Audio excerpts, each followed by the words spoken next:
আসসালামু আলাইকুম everyone, welcome back to my channel Manna কিচেনে। আমি মান্না। আপনারা সবাই কেমন আছেন? আশা করি আল্লাহর রহমতে সবাই অনেক অনেক ভালো আছেন। আমিও আল্লাহর রহমতে ভালো আছি। দূরে কাছে দেশ এবং দেশের বাইরে থেকে যেসব আপু ভাইয়েরা আমার ভিডিওটি দেখছেন সবাইকে জানাই অনেক অনেক শুভেচ্ছা এবং অভিনন্দন।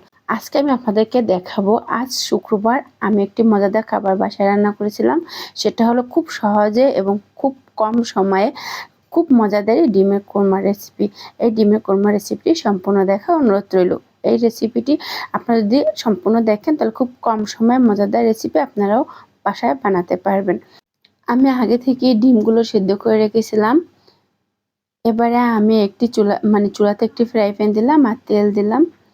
আমাদের দেশে বর্তমানে গ্যাস খুব কমই থাকে, গ্যাস থাকেই না। যখন আমি কড়াইটা দিলাম, তেল দিলাম, গরমই হচ্ছে না। ডিমগুলো দিলাম, গরমই হচ্ছে না। এই যে দেখুন, গরমই হচ্ছে না।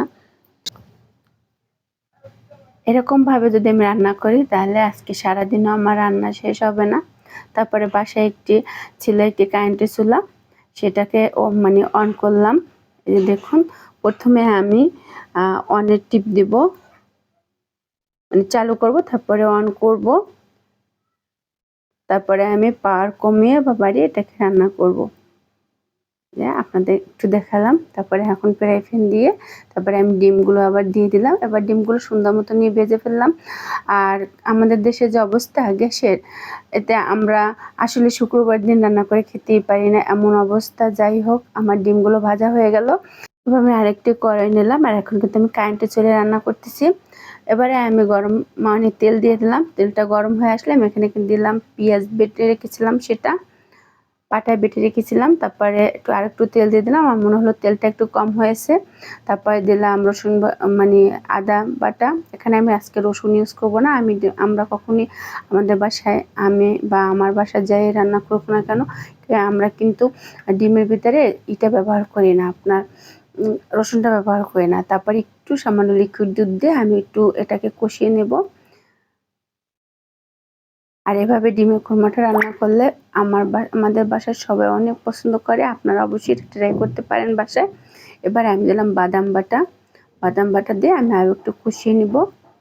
আর এখানে আমি দিয়েছিলাম 1 টেবিল চামচ কিশমিশ বাটা, ওটা স্কিপ হয়ে গেছে। এবার দিলাম টক দই দিয়ে আমি আবার সুন্দর মতন এটাকে কষিয়ে নেব। খুবই সিম্পল আর খুব সহজে এটা রান্না করা যায়। এবার 2 টেবিল চামচ আমি চিনি দিয়ে দেবো। আপনারা চাইলে কম বেশি দিতে পারেন, না চাইলে নাও দিতে পারেন। তবে ডিমের কোরমা একটু চিনি দিলে কিন্তু খেতে মজা লাগে। এবার 2 টেবিল চামচ চিনি দিয়ে আমি সুন্দরভাবে কষিয়ে নিব। এবার কয়েকটা কাঁচামরিচ দিয়ে দিলাম, দিয়ে এবারে আমি ডিম কটা দিয়ে সুন্দরভাবে কষিয়ে নিব কতক্ষণ। আর ডিম কটা দিয়ে কিন্তু অনেকক্ষণ ধরে একটু কষিয়ে নেবেন, তাহলে ডিমের ভিতরে অনেক কিছু ঢুকবে, এই স্বাদটা ঢুকবে আর খেতে ভালো লাগবে।